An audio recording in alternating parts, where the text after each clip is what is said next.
What up, nerds? Welcome to another overdubbed episode of Straight Chilling, the weekly horror movie review show where you chill and we kill, slice, dice, and chop up yet another horror movie. My name's Bob. I'll be your host for the evening. This is episode number 323, recorded on Sunday, June 13th, 2021. Tonight, we're going to be discussing another Patreon pick. This one was chosen by Jose, who was a guest on last week's show. Big shouts outs and thank you to Jose for picking A Bay of Blood for us to discuss from 1971. Before we get into it, let me introduce everyone else on the show. First up, calling in from Washington, D.C., we got our boy, Randy Gandy G. Landy. What's up, man? Oh, baby, how you doing, baby? You want to go swimming in the nude, baby?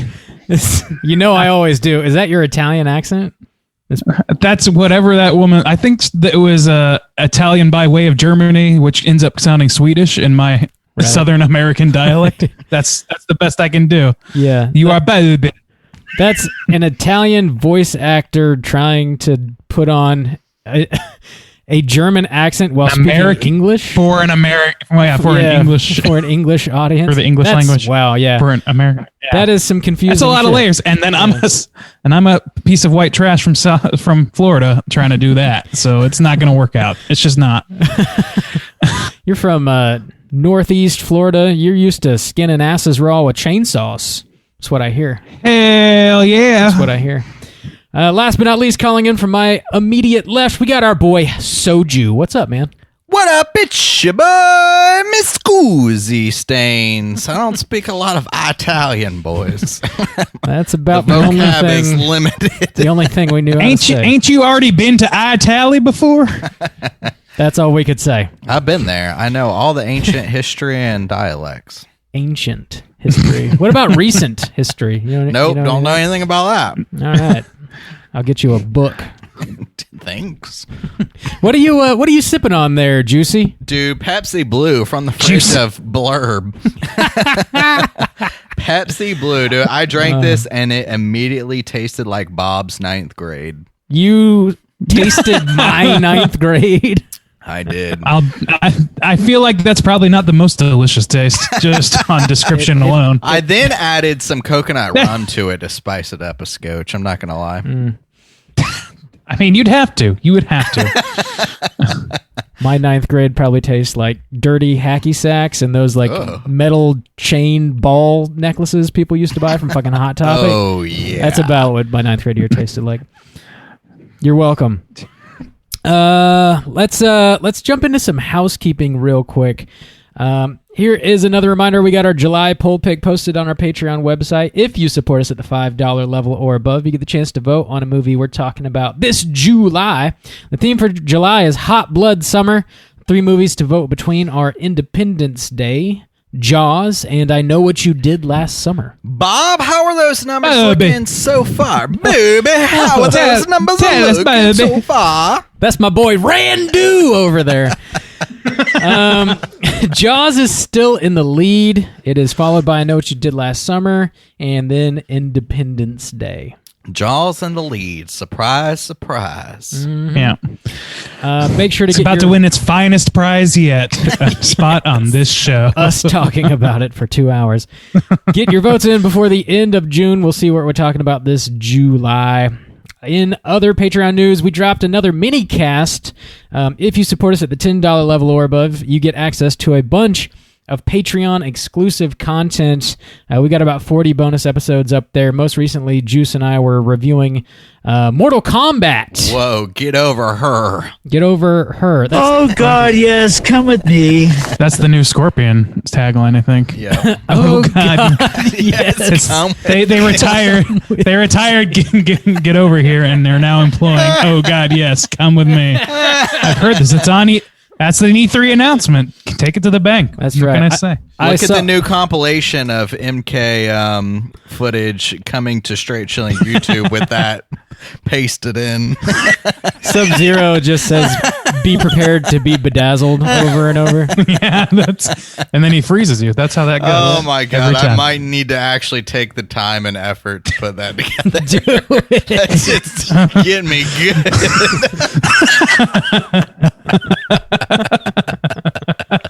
Oh, Boy, that Pepsi Blue is really kicking in. Yeah, I guess so. It's the blue, certainly not the rum.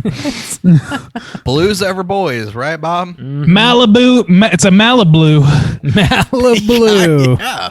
Damn. Getting I just girl wasted. I just named your terrible drink. Be proud of me, Dad. Be Well proud done. of me. Well done. I'm always the ditty around here. I don't know what's up with that. I was saying that to the ether, not to you. Come on, put that head back in its head hole. God damn. Anyway, if you want to hear Juice and I talk about Mortal Kombat, you can find it on Patreon. Also, in Patreon news, we got to give shout outs to a brand new Patreon supporter. Big thanks to Tyler In for signing up and showing us some love on the Patreon. Every dollar you guys contribute goes right back into the show, and we really do appreciate it. It means a lot to us. As is tradition around these parts, we owe Tyler the straight chilling salute. This one goes out to Tyler. Slap me in the ass. Oh, yeah. Thank Slap you, me Tyler, for in slapping us The ass, Tyler. in All and of us. around the ass. The Thank asses. you. Thank you. We like our drinks blue and our asses red. Appreciate it. Yes. And let's not include we in the blue thing. I do We- not support we all do. or condone We- the use of the blue. The old Pepsi Blue. You got to sip on the blue while you're watching your blues. You got to do it. No, you don't. What else? It was retired explicitly to prevent that. We got one more bit of Patreon news, actually. This is a big one. This is the only way you can pick a movie outright for us to review. That's right. We're reopening the You Pick the Flick tier on Patreon. Wow, indeed. So if you're a new listener to the show, every quarter we open the You Pick the Flick tier on Patreon. There's only 5 spots available, and it's first come, first serve. They typically go very quick. Within the first couple minutes, we open the tier. They're usually all grabbed up. It is the only way you can pick a movie for us to review on the show. Whatever you want us to talk about, you pick it, we talk about it. We're going to reopen that tier on Sunday, June 27th. And just like we've done the past couple times, it's going to be opened at an undisclosed time of day. You're just going to have to check in randomly on Patreon on Sunday, June 27th. And it'll open eventually, and grab a spot if there's one available for you. Yeah. Yeah. So I like to take a second to say rest in peace to Heidelberg's epic streak Oof. Epic. that lasted streak- years. People have It's like watching Goldberg go down. It's just hard to see. fought and clawed over this You Pick a Flick tier, and somehow over the years, Heidelberg has got one every time due to a new rule that we implemented this year. He can only have 2 pick, or anybody can only have 2 picks a year, even though we open it 4 times a year. So that ends Heidelberg streak. That shit was epic. Arrivederci, I baby. don't know how he got that every time. Yeah, and also he was a super gentleman this last time he grabbed it and he donated his pick, which he didn't have to do. He did it out of the kindness of his heart, and he is really nice of him. What a gentleman. Gentleman. The truest of gentleman of all. So mark your calendars. Sunday, June 27th, we are reopening the You Pick the Flick tier. That's all we got for Patreon news. Juice, do you have anything going on? We got a little bit of YouTube news. Last week, after our last episode on Tuesday, maybe Wednesday, a new video dropped. That was our first ever tier list. So if you've seen those videos where people take something and they kind of rate them all on a tier list, me and Bob tried it out for the Conjuring universe. So since the newest Conjuring 3 came out, Devil Made Me Do It, we decided to tackle all 8 of the Conjuring universe films and just kind of rate them on our own little scale that we put together. And it's about 25 minutes long going through. We kind of talk about each movie a scotch, not in depth or anything, but yeah, we cover the whole universe. So if you're curious how we feel about it up to this point, you can check that out at youtube.com. Oh, yep. Not to spoil, and I don't want you to spoil the whole thing, but where does Annabelle Scared Stupid fall in? dude. Annabelle drops a deuce. That's on the low end there. Yeah, it's towards the bottom. What? Yeah, not good. But again, you can find that on youtube.com/straight chilling podcast, where you can also find this wonderful video of me sipping Pepsi Blue. So if that's your thing, it'll be up there as well. It should be your It's thing. not just I that. hope that's your thing. It should be your thing. That's a very specific That's thing. the and new I hope hot it's thing yours. is watching people drink Pepsi Blue silently. He's really doing it. If you want to be cool, Wow. that's your thing. So that's My House is Clean. Last thing I want to say is big thanks to everybody that hung out this past Friday for our Joe Bob watch party. We got one more watch party coming up this Friday, June 18th. It's going to be the season 3 finale. If you'd like to join in for the season 3 finale, it happens at 9 p.m. Eastern Standard Time. We host a Zoom watch party. We got a chat going. Everybody's talking about the movies you're watching. It's a lot of fun. We post a link to join in on that just before showtime. Again, that's 9 p.m. Eastern Standard Time this Friday, June 18th. And that's it. Our houses are clean. This house is clean. It's time to get into the main event. We're talking about A Bay of Blood, and we're kicking it off with the back of the box.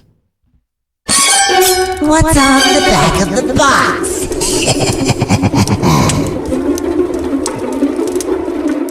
Bob, this was on Shudder, so I'm sure you didn't purchase that box. I bought this before Shudder was a thing. Okay. Is it? Oh, we'll get into that in just a second then. Okay. All right. Yeah. Fair enough. So yeah, A Bay of Blood, again, thanks to Jose for picking this via our You Pick the Flick tier. This is from 1971. Runtime is about an hour and 24 minutes. This is written and directed by Mario Bava. Stars a whole bunch of people with fancy Italian names that I'm not going to try and pronounce.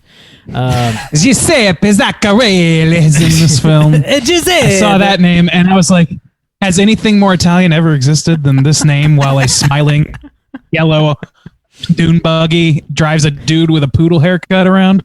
Nothing has ever been more Italian. That's my boy Randu over there. He's fluent in the language of Italia. Randu. Anyway, I do have Getting himself going. that shit's so funny to me. Oh, Randu. Randu can do. God damn, I am funny. I got the Arrow video copy of A Bay of Blood over here. This is from the back of the box. They came to play, they stayed to die. See the film that set the slasher movie blueprint. Can you handle the terror of Mario Bava's giallo classic, A Bay of Blood? When a rich countess is murdered, it's a race to see who will inherit her estate, and you can bet that the body count is going to rise rapidly in the process as the plot twists spin wildly out of control. The pile of bloodied corpses is going to get higher and higher as one by one the mangled victims are hung, speared, stabbed, and macheted. 13 horrific murders turn the screen crimson with blood. 13 corpses float in the Bay of Blood.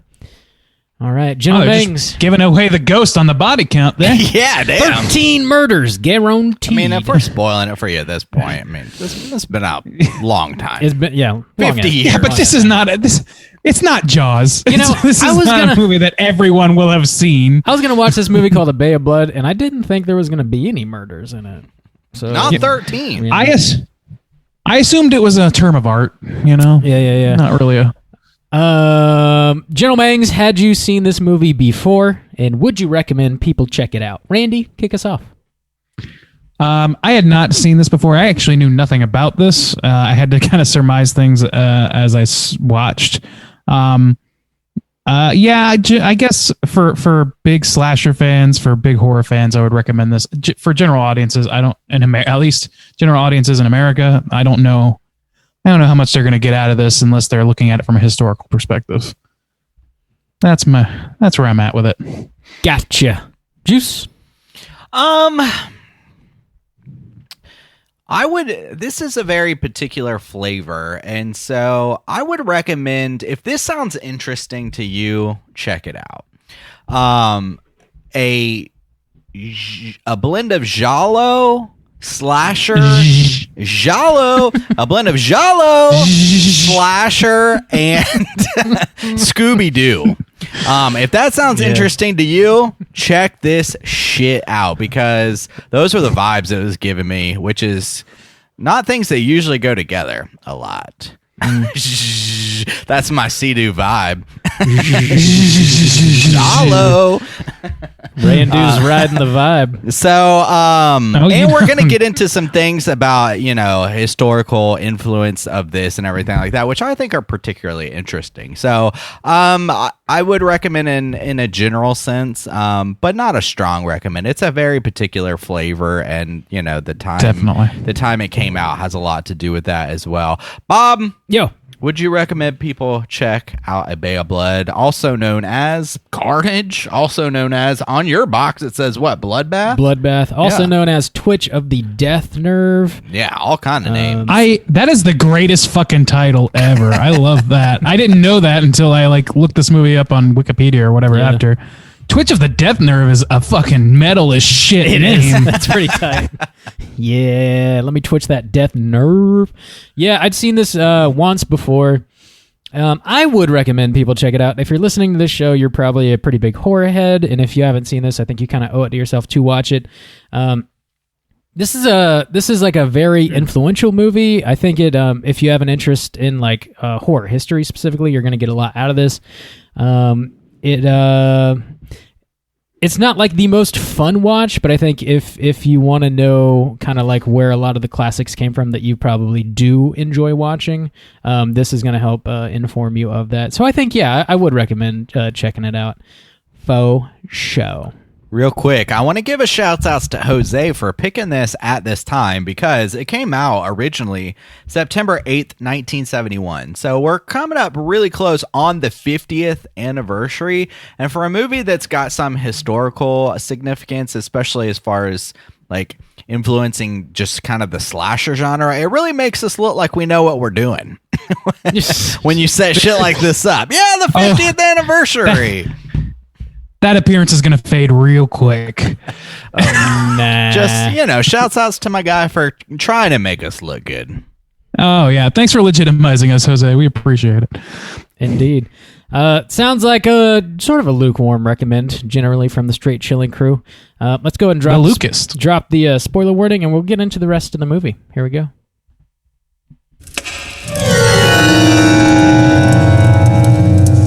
Spoiler warning.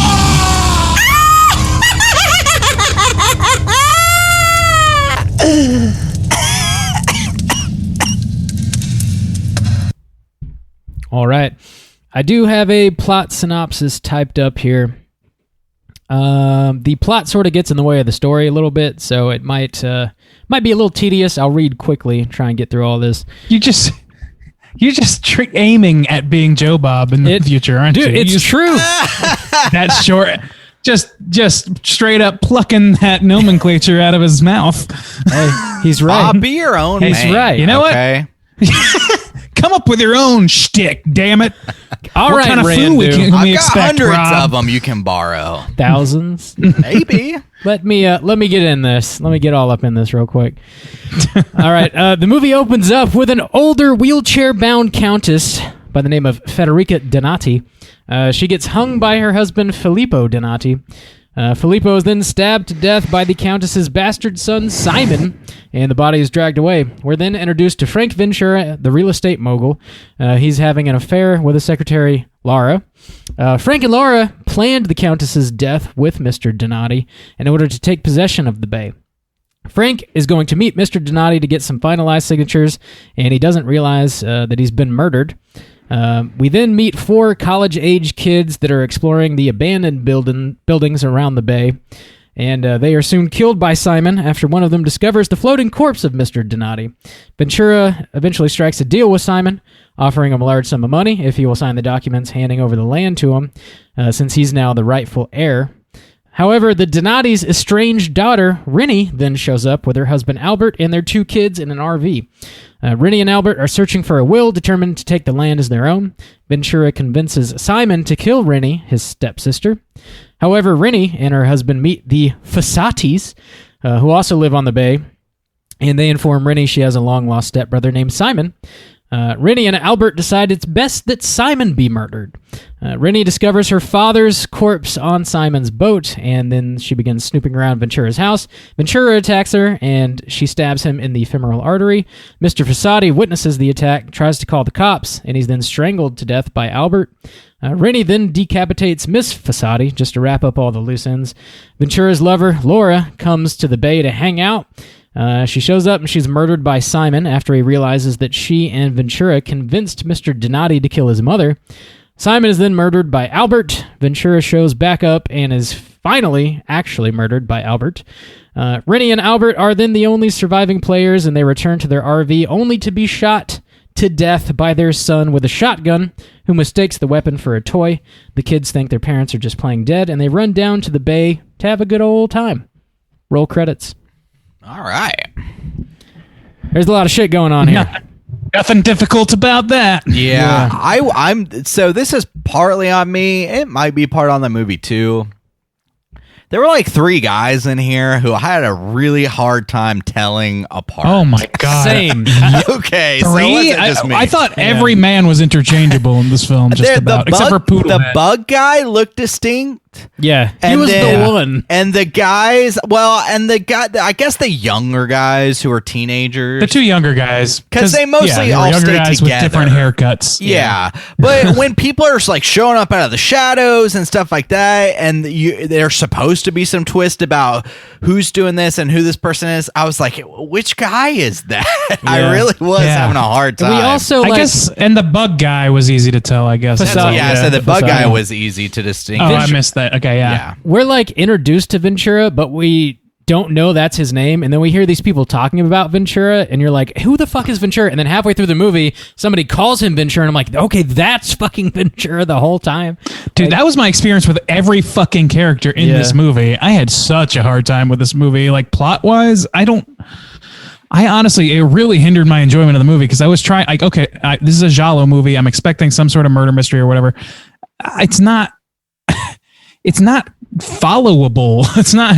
I had to like look it up afterwards, look it up on Wikipedia to try and piece it together. And even as you were describing it just now, I was like, wait, who's this again? What the fuck? Like, I don't know what happened in this movie. It's like the worst possible fucking Agatha Christie novel. I was able to follow it, but I was like writing down people's names and taking notes like I usually do, but like really leaning on that to connect the fucking dots for this movie. It's not like you could casually watch it and really grasp everything that happens. Even the like people who seem like pretty straightforward, like I could tell them apart from everybody else, and I knew like generally like I could kind of understand their personality.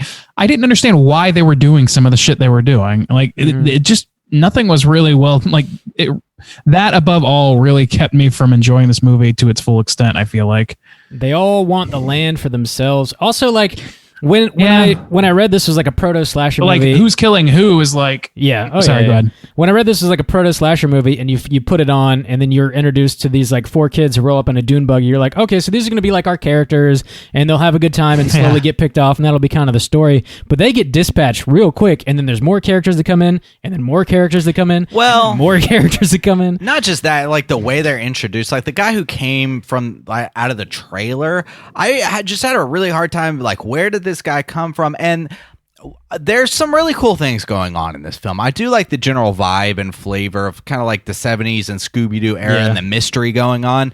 But I feel like the mystery is done a bit of a disservice by the way that the film is structured and edited. Yeah. So like, we get a really cool scene that's got this like nice style going in the opening scene where the woman is killed. You're like, what's going on? It really does kind of set up that air of mystery.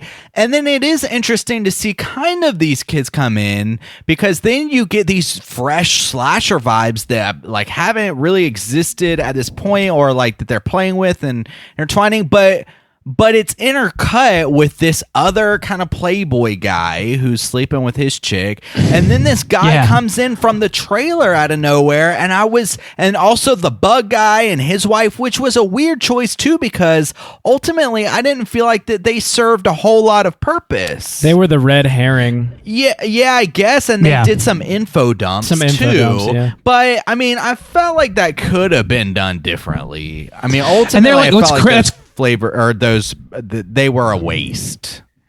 I agree, because they were also two of the more distinct characters, like we said, in the movie, like the bug guy and like the tarot card reader. Like they were two people that actually do stand out in a movie where people are blending like crazy. I had a hard time with this. Like I agree that opening scene with the older woman and having the kill on top of a kill, I thought that was really cool. Yeah. And I was like, I want to praise, first of all, like that, like the color in this movie is so vibrant and nice. I like that. I would praise the cinematography overall, but then there's also situations where a dude does not know how to leave a fucking zoom button alone, and it was a little much for me. Yeah. Very fucking disorienting. Very much like you are watching a movie. You are watching a movie. So about the cinematography, Mario Bava was his own cinematographer here because he had like a shoestring budget, like really no money to make this on.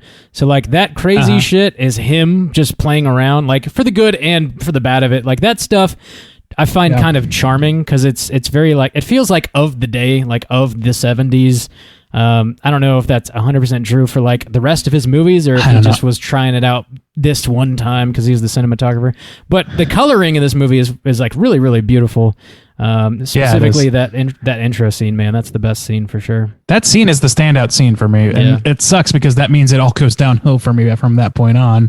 But yeah, I was not charmed by the zoom so much. I can see your point, but to me, it was very distracting in a movie that needed nothing extra to distract. There were some other cool scenes. That one did stand out, and that's where I think the color palette stood out the most and stuff like that. But there were some other ones too, like, God, I can't remember her name, but the woman who's cruising around with the guy from the trailer. I'm just gonna like describe these people as best I can. Yeah, when she was, I think it was her, when she was behind this like door. And it had this very distinct, like, yellow glass on it. Yeah. And whoever stand on the other side of the door, Ventura. That guy. Yeah. She stabbed one white dude. White guy won. She stabs him through like the yellow glass with scissors or like a letter opener or something, and you get this very vibrant blood that comes out. Like there were some things that stood out. Also, when not her, the other woman gets killed when he chokes her, decapitated or whatever. Laura. Sorry. Yeah. Oh man, this is gonna be tough. You're talking about Laura. When he's confronting Ventura's side piece. Laura, the main squeeze. Blonde woman. Yeah, blonde woman. When she gets choked, that is not main squeeze. She's the side piece. Well, go ahead. Okay. Yeah. When she gets choked and like murdered, that I don't know. That was kind of a powerful scene to me because she like really struggled, and it felt like this brutality. It's just like, I guess in a time where there weren't like these slasher tropes. Yeah. The kills in this were this very interesting hodgepodge of what I think now as tropes, but they come from different subgenres. So obviously we get some of the ones that slashers ended up paying tribute to, like the machete to the head. Oh yeah. The like harpoon-esque thing through the bed of two people. The skewer kill. Yeah. But then also when this woman, she's just getting choked and it's brutal and it's kind of like in your face and her legs are twisted. She's like, I was like, man, that's a different vibe than the other two, That reminds me of some like latter-day Friday the 13th movies where Jason's got his cabin set up and he like, gets very physical with people in his cabin like that. That's true. Doesn't necessarily choke them, but he'll do like his head crush move and all that stuff. Yeah, I was getting some Friday the 13th vibes from there anyway. Oh, there's a lot of Friday the 13th vibes, certainly from that skewer kill, but I don't know, man. Like I think that the kills are diverse. As things went along, I realized, okay, so this is made in 71. This has got to be like, I didn't know this in advance. I surmised that this was like, okay, so this is influential for slashers. That's what's happening here. That's got to be why this is so, this was chosen. It's got to be why it's notable. And I think that's true. Probably the most, am I wrong in saying, from what you guys have seen, that's probably the most I don't know. That's like the most iconic thing about it. Yeah. It's influence on the slasher genre. It's influence. Okay. Yeah. And on that level, I really dig that. And, I think that's fucking great. I think it's obvious to see that they, that people making slashers cribbed a lot of stuff from this. But in terms of the story itself and trying to keep track of everything and just feeling any sort of investment towards the characters, I didn't even get like that. I think this is why slashers, as time went on, eventually the people became more and more just like cardboard cutout people for dispatch later, as opposed to in this movie where they kind of try and give each character like more like some sort of secret motive and some sort of secret to discover and all this sort of thing.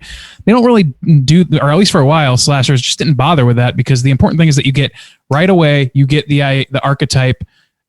You don't have to think too hard about who these people are or what their intentions are, because somebody's just going to come and kill them anyway. It gives you the license to, let that stuff sort of speak for itself. It's like a shorthand that is developed later on in slashers and subverted many, many times, of course.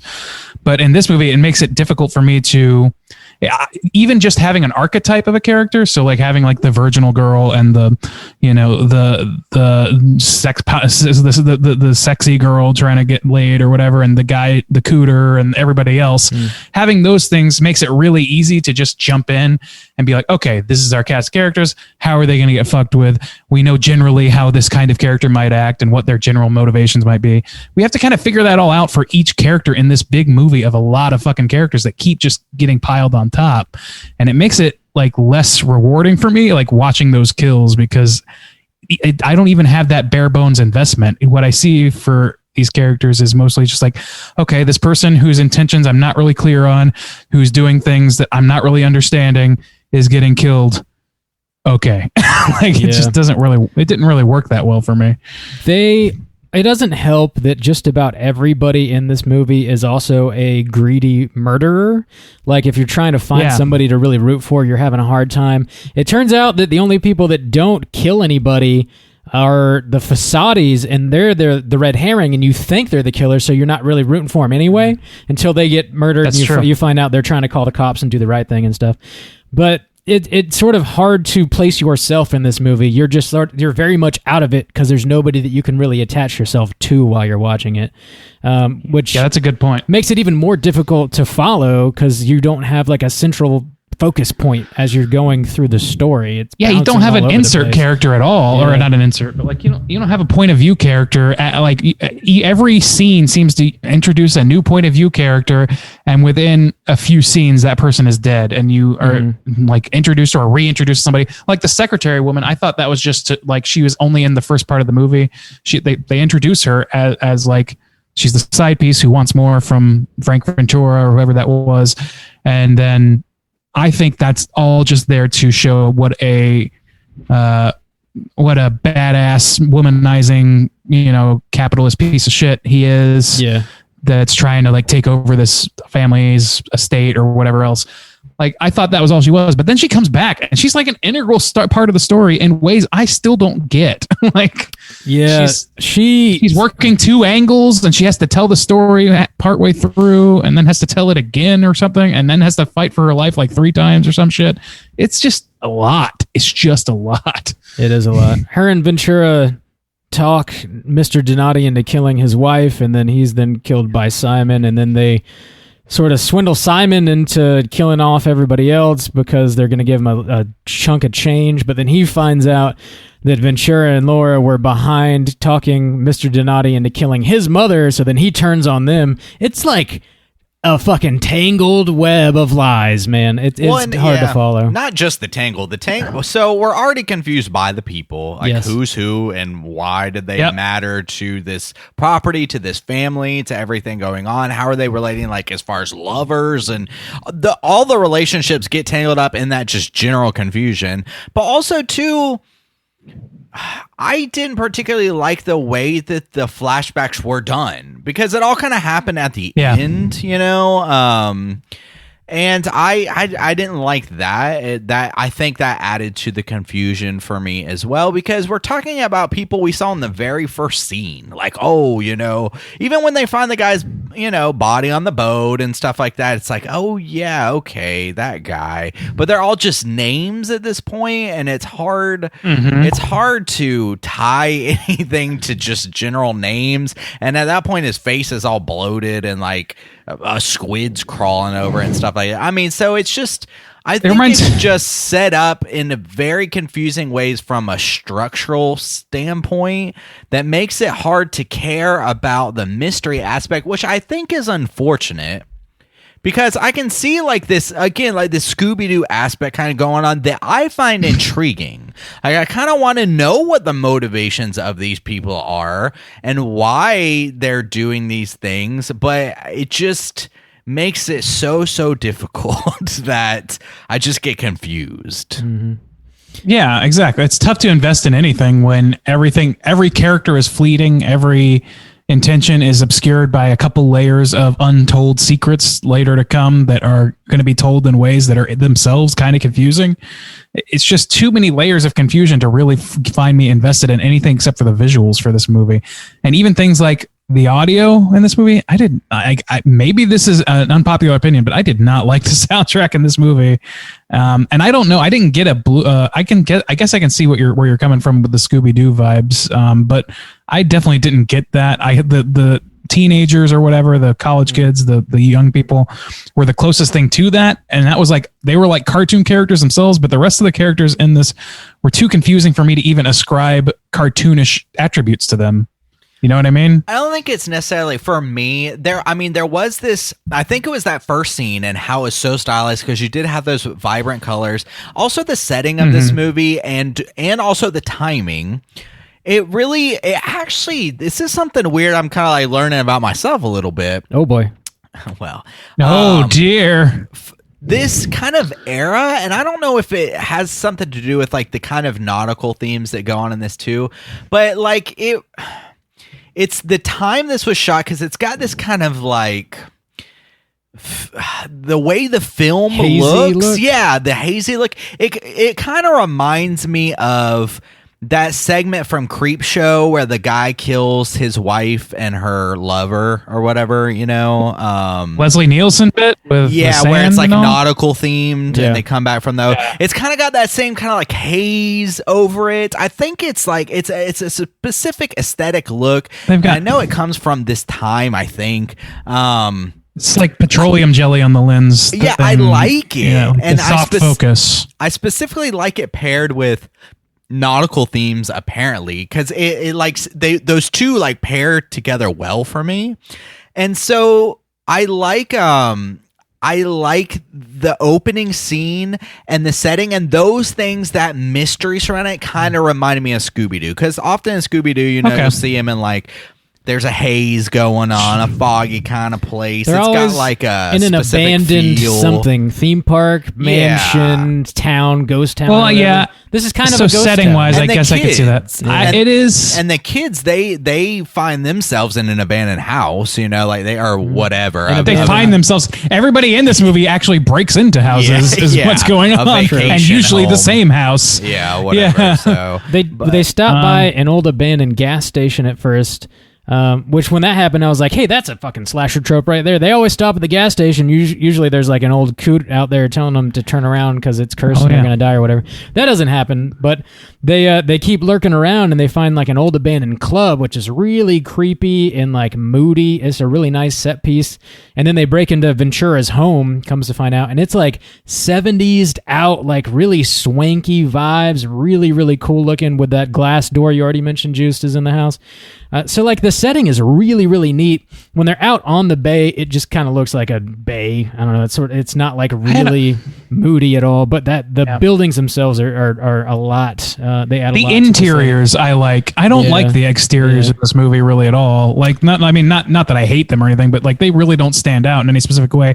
You typically, unless I was interior looking at some of those good shots of the interiors, I was typically just sitting there thinking or saying out loud, what is this?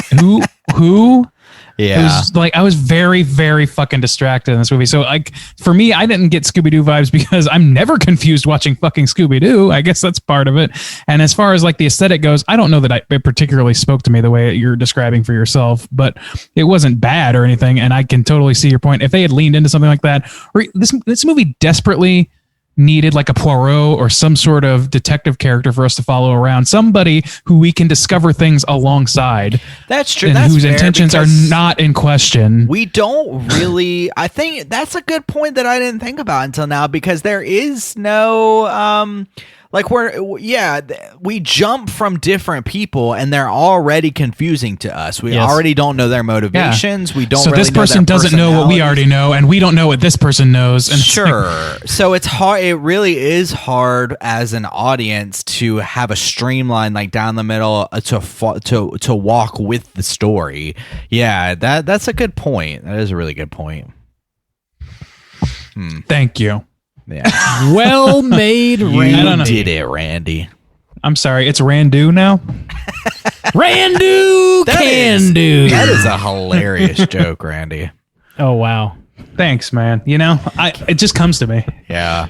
I don't know where you're getting material, but I like it. It's great. Just keep bringing it. Keep bringing it. But yeah, I think I mean I really get hung up on this stuff because while I was watching the movie, I was hung up on it, and it's actually tough for me to recall a lot about the movie because of how much time I spent trying to sort through this stuff. Well, there's one thing that we got to talk about, and that's the very end when the kids pop up out of the camper and murder their parents with a shotgun. I hated That's true. that. Yeah. So that's understandable. It's surprising, yes, but it's like a very base, low-hanging fruit twist. Like, oh, they'll never see this coming. The fucking kids. why kill their would It parents. really you made see me it fucking coming? a little Yeah, angry because I dedicated most of my fucking time in this movie trying to figure this shit out, like I just said, just to have none of it remotely matter. Yeah. Like yeah. none of it fucking matter. It was all undercut by this surprise ending that doesn't even fucking make sense. I mean, I don't know. You can tell when somebody's shot or not, even as a child. I'm pretty sure that kid was like 10 years old.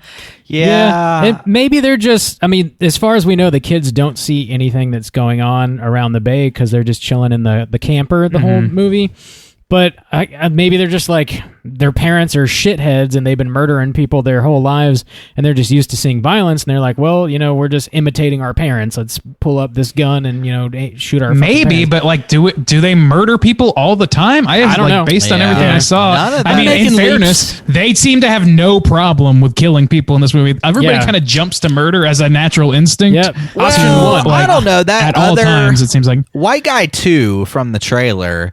Albert? He actually did He's a little reticent. Yeah. Yeah, he said I killed someone for you or something to his squeeze Yeah. or whoever he's traveling Rennie. around with. Yeah, sure. Rennie, that's his wife, right? Yes. Is it? Yes, they're married. That, With they're the 2 parents kids. of the kid. Yeah. Kids. But I thought when she came to pick him up from the trailer, she was talking shit about the kids. I don't know. Maybe she was, but She was like, we had to bring these fucking kids because you can't blah, blah, blah. They were having a domestic quabble. Man. So many of these details of these think. characters I missed.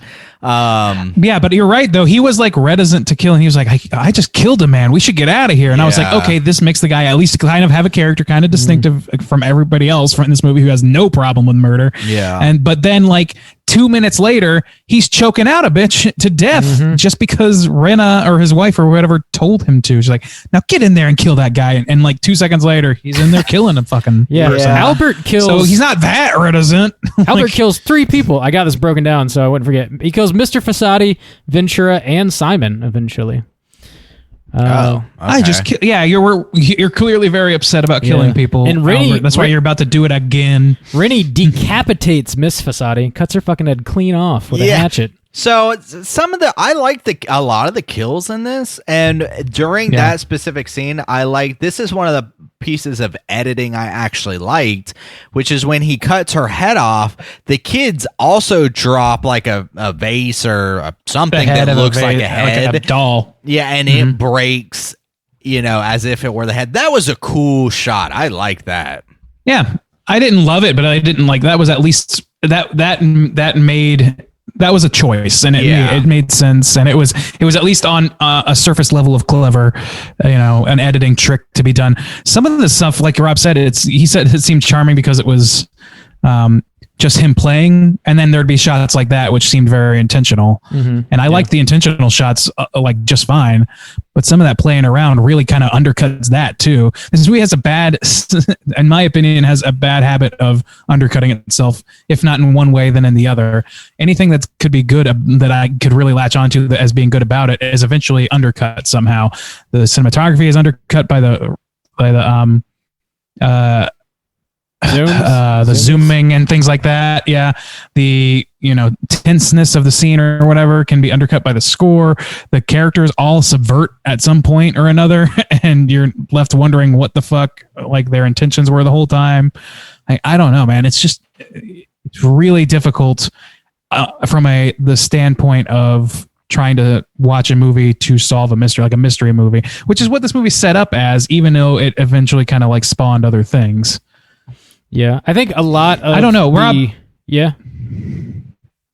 Okay, I mean, you can go ahead. I was going to ask you for some Giallo information, because you're kind of the best read in terms of Giallo stuff. I think you've watched all of Bava's stuff, haven't you? Not all of it, no. I've only seen a handful of Bava films, actually. He's really? I thought you went on a whole tear with him. Yeah, not with Bava. I was just going to say, I think a lot of the shortcomings of this movie are specifically budget-induced.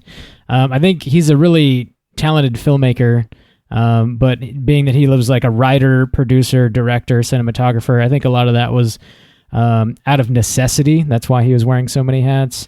So I think he's just probably had too much on his plate, and so some scenes are stronger than others, and I think it's really just because like he probably didn't have much to work with at the end of the day. As far as like general Giallo stuff goes, I don't know, man. Like they're all generally somewhat confusing, and the plot is very secondary to the feeling of the movie and like the style of the movie. This actually has a discernible plot where like a lot of Giallo movies like just don't. Like you can watch them and pay close attention, and at the end of the day, like you aren't going to come up with motives for characters. Like you could not actually describe the story, but you can here. So this is more clear than some other movies are. I don't know, man. For some reason, I like every Giallo I've seen, and haven't been many. I need to go on a little sojourn into the Giallo world more, because I haven't found any that really speak to me. There's none that I can think of that are like particularly stand out as being something that moved me in some way. Like even on a surface level of, like you said, like the experience of watching or whatever, my experience of watching this was just like very, very baffled like by what was going on. And some entertainment value from the visuals, a few things that I laughed at or had a good time with, but some things, for the most part, this movie was just like, it was tough for me to get my head around it, or to even get a feeling from it, because I'm so wrapped up in trying to get a feeling of it. Yeah, I'm kind of with you on that. I think I'm a little more favorable, where I kept having these bounce back and forth. Like, I like this, I don't like this. I like this, I don't like this. And they would come, instead of coming back to back and stuff like that, it was more of like sections of the movie. So the ending is really where I really felt this movie stumbling, and it never quite caught its stride once it started to stumble. And it really was those, let's do quick flashbacks and explain things, but it was poor editing in my opinion. And like, I guess they had done such a poor job up until that point that I didn't care what they were showing me. Like, I was already so confused. Like, but my favorite parts was like the middle section. So the opening scene was cool, and then we go to guy laying with this woman. That's fine. You know, I figure they're setting some stuff up. Then we get to the teens. They're breaking in this area and stuff like that. They get killed off. I'm all down with that. And even I like the little dialogue between Bug Guy and Octopus Guy. They're talking about like killing and stuff like that. Dude's like biting the octopus, like kill it or whatever. or whatever he's doing. I don't know.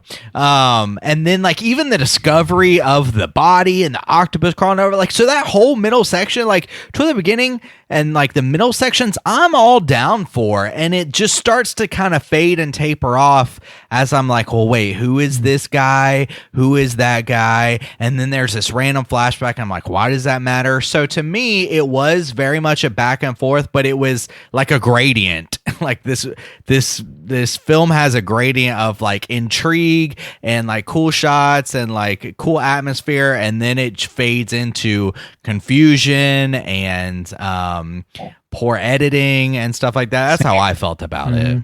This movie is somewhat reminiscent of like a noir. You kind of touched on this, right? Like a noir without a detective. Like it's just people being introduced, but like nobody's really uncovering the clues and putting the pieces together for you. You kind of have to do it yourself, which is frustrating and difficult for sure. But you know, that's sort of part of a giallo. That's, you know, it's not gonna make perfect sense. And that's, I feel like maybe giallo just ain't for me in general. Is kind of the feeling I'm getting from all I've seen from giallo. Have you seen Deep Red? I have. It's been some time, and I honestly, that's one of the reasons, because I watched that, hearing how great it was, and I can't tell you anything about it now. Yeah, like, I can't. Sense. I know what the cover looks like off the top of my head, but I can't even picture a frame of that movie in my head right now. That's a good benchmark. If you watch that and are just not down with it, then you probably aren't going to get a lot from watching other giallo movies. But then, like, is Suspiria and that sort of thing considered giallo at all? I get confused about where the lines are drawn on that. People go back and forth with Suspiria because it's like very much about a coven of witches, and like that's not really what a giallo is. But it's got elements of it. You know, there's like a gloved killer walking around murdering these women, and it's like very stylized. Well, Argento stuff in general, right? Like is certainly hovering around that zone, and I like that movie a lot. And I kind of like, maybe it's a directorial preference too, because I seem to like his stuff a lot better than I liked this. And I'm looking through Bava's other stuff on IMDb or Rotten Tomatoes or whatever, and it's just not that many that I've actually seen. So I don't know the basis of comparison for what this is to the rest of his work. Do you know what I mean? Right. Yeah. I don't know that I could really fill that in for you either. What he did, Black Sunday. I see Lisa and the Black Devil. Lace. That might be all. Danger Diabolic. Yeah. I want to. Evil Eye. I do want to like touch on the end of this movie one more time though. Like when the kids pop up, that was something that, like, I know Tom Savini saw this movie before he started working on Friday the 13th, because a lot of like the kill sequences are inspired by this movie. So yeah, he's explicitly stated that. Yeah, for sure. And I know that he takes credit for the ending of the original Friday the 13th movie where Jason pops up out of the water. And I'm wondering if like this was sort of floating around the back of his mind. He's like, well, the kids pop up at the end of this movie that I'm already pulling from. So maybe we should have a kid pop up at the end of our movie, you know? And that's where he got the idea from. I just kind of kicking that around. I don't know. You guys think there's any possibility? Maybe. I guess that they at least set up that he was a kid that was there. I feel like the kids in this movie, they're only in like 2 scenes, right? They don't factor into the plot. They just in the movie. Yeah. So I mean, it could be. This just, I felt so confused. And kind of like Randy, disappointed and irritated, because it was even like, oh, look, they're like the dialogue that they gave didn't even make sense to me. So like, oh, they're playing dead. Like, why would you think that? Why would you shoot your parents? Like, there's no explanation for any of it. Like, why would, like, these kids hardly had any screen time. We don't know anything about them, anything about their motivations or their personalities. Why would they have availability to a gun? Yeah, why would they shoot their parents? Why would they think that their parents are faking after they shot? It doesn't make a lick of sense. And I want to that's what one of the reasons I wanted to ask about the giallo genre is because I remembered sort of part of this genre being confusion in general. It's like you said, things don't make sense. The problem is that this movie at least makes tertiary attempts to be sensical. Like, it's not aiming at nonsense, I don't think. So that seems extra shitty to me, to have your movie where you're forcing people to think real hard about what's going on. It's not just about feeling. It is about, there is a plot going on that can be deciphered, and then have all of your attempts to understand this incredibly convoluted plot completely rewarded by making it not matter and making you feel like you've wasted your time trying to do that. I just feel like it was a pretty fucking harsh way to go. I did not like that. Yeah, I agree. This movie is asking a lot of its viewers, like, for you to actually be able to follow the story, which does exist, and not everybody's going to be willing to give it that attention, especially because, like, the way the movie is structured, where they're just constantly throwing new information at you without any real context or explanation. It's just like, it's damn near impossible to get all of it on your first watch without, like, writing shit down, because you are introduced to characters without their name, and then people are talking about that character, but you don't know they're talking about that character because you don't know that character's name yet, and then you find out like 45 minutes into the movie.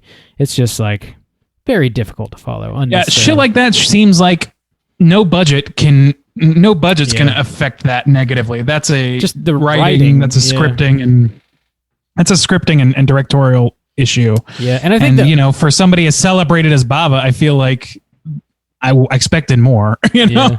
I think the dubbing throws us a curveball too. I don't know who all the voice actors were, but I feel like they probably had a handful, and those people did a couple different voices. So I think people kind of sound similar in this movie too, which just adds to the confusion of like trying to differentiate all the characters. There's so many 45-year-old white men with brown hair. There's so fucking many, and it's impossible to keep them straight on site, especially because they just don't use their names, like you said. In some cases, their relationships to everyone else is so questionable, and like, I don't know, man. It's just all part of the confusion ball, I guess. Yeah. Is there anything else you guys want to touch on before we rate this movie? Good to go. All right, let's go ahead and rate A Bay of Blood out of 5. Here comes the moment of truth, Jose. Juice, why don't you kick us off? Out of 5, how you feel about A Bay of Blood? Making it personal, I see. Yeah. What has Jose covered before? I think I asked him last week. You did, yeah. He the prophecy. Yeah. And Friday the 13th, part 4. Okay, all right. So ups and downs. I dig on this movie somewhat. Like I've said before, starting off, I was intrigued and about it, and that carried me at least halfway through, and I appreciate that. I even got a sense of this being, when I first was watching it and we got to the teens and they started getting killed off, I was like, this is a pretty cool, in my mind, 70s slasher, and I didn't even know at the time kind of its historical influence, but I knew it was 71, and I was like, man, this is like really early stuff. I like the weapon. I like the kill. The girl is almost at the house and she gets caught, and it's got this kind of like hook on this blade, and she gets caught by the neck, and then the dude gets it to the face, and one girl gets her head completely chopped off, and I don't know. I dig on the kills and the slasher vibes of this. I dig on the attempt at kind of giallo and stylized colors and stuff. I like that the general look, like I was saying before, that kind of 70s, and then like the setting, the bay, the water. I don't know. I wanted to like this movie, unfortunately, more than I ultimately do, and that's like a bummer because I was really ready for the ride, and had it stopped like 45 minutes in, I probably would have been really satisfied. I really didn't like the back end of this movie. I didn't like the characters of the bug guy and his wife or whatever. I didn't understand their relationship. I didn't understand them being in this. I got very confused, like we've talked about. The ending irritated me. It didn't make sense to me. And had it just been that, maybe it would have been an easier pill to swallow. But the past like 20 minutes, I was already getting irritated about being like, I don't know who this person is. I don't know what this situation is that they're talking about. So that it was just kind of like the extra bitterness at the end to kind of bring that all together. Ultimately, though, I plan on giving it like a 2.5, and I feel fine with that because I like half of it. I didn't, but also, to be fair, I am going to give half star for those Yabos. So, half star for Yabos. I wore the shirt for it behind the scenes. Half star for Yabos. So this one's going to end. Juice. Thank you, Matt. This one is going to end at a 3. For me. Bob, out of 5 stars, how you feeling about booby? How you feel about the bay of blood, booby? A beebity bobbity. I think I'm a little warmer on this movie than you, Juice. It's definitely got some flaws, but again, I like a lot of the cinematography in this movie. The way it's set up with the countess at the beginning, with the really deep reds and browns and the long shadows. That whole scene is just like really beautifully crafted. I wish that more of the movie would have taken place around that mansion or whatever they were in. I think that would have added a lot to the movie, because when you get outside, it's just not very pleasing to the eye. I feel like they didn't have a lot of lights to work with. They were probably using a lot of just natural sunlight, and they weren't really using it the best way possible. It's just sort of murky, and it almost feels like it jumps into a different movie once you get outside of that mansion. It's a little bit jarring. The way the characters are introduced, it's just done very ham-fisted, and it lacks a lot of grace, I think, which could have been fixed in the writing process. I think there was a lot of different people that took a swing on the screenplay here, and I think that probably adds to the confusion. But overall, this movie is hyper-influential. The kill sequences are pretty entertaining, and it's cool to like see them and be reminded of a Friday the 13th movie that you've seen since. Simon is like a crazy murderous lunatic who's got some Jason Voorhees vibes, which is just kind of neat to see. I like the characters of the Fasadis, who, even though they just are red herrings, essentially, that's why they're in this movie. They're very like well-crafted, interesting characters. I wish I could say the same for everybody else in the movie.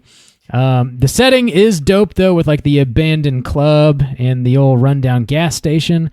Super, super cool way to start the movie again.